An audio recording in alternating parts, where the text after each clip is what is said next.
My question is to the Prime Minister.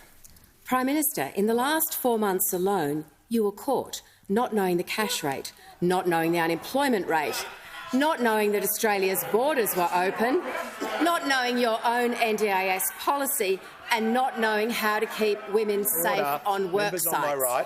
Prime Minister, now that you have been caught giving families—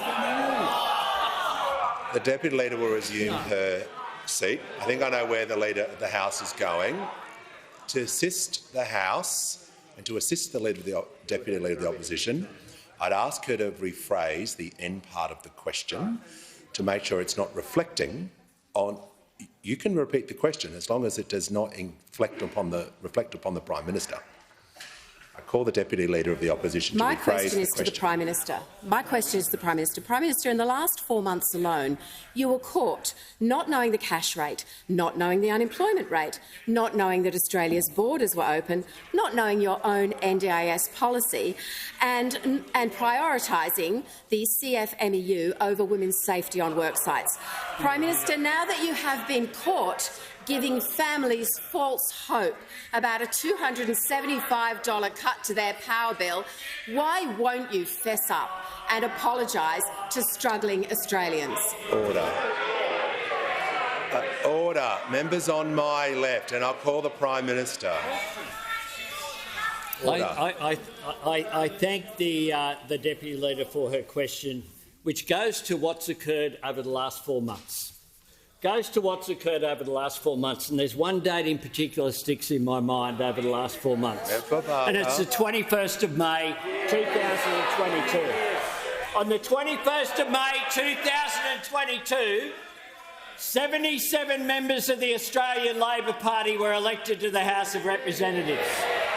And those 77 people were elected with a very clear mandate to end the waste and the rorts that dominated those opposite.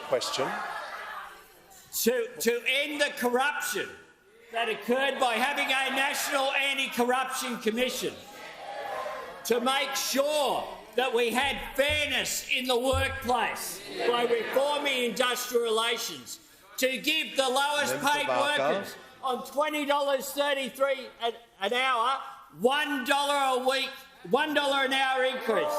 Something that they said would ruin the economy. On my left. We were elected with a mandate for increased investment in public housing through our Housing Australia Future Fund. Prime Minister will just take a break.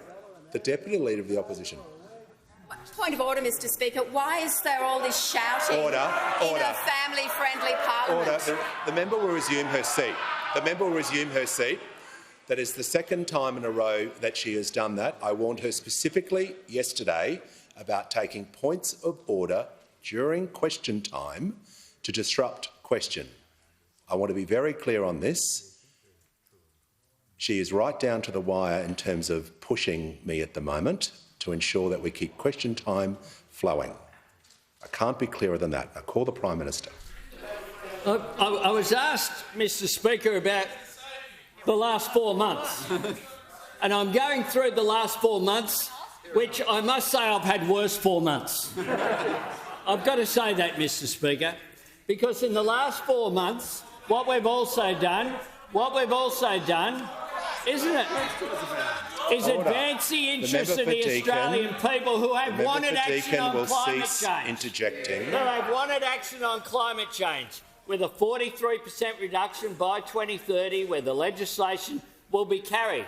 Moving forward the debate about climate change, working with business, working with unions, working with civil society.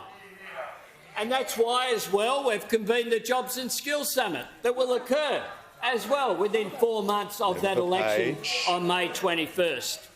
That's why we also introduced into this parliament and will carry through both houses 10 days paid family and domestic violence leave. That's why already we are taking action to implement the recommendations of the Aged Care Royal Commission. That's why we've already made moves on the Robo-Debt Royal Commission. This is a government that has taken up the mantle, both before and preparing a solid agenda for a government that's forward-looking, for a government that actually governs as opposed to just engages in cheap, tawdry politics every day. The Prime Minister's time has expired. Order.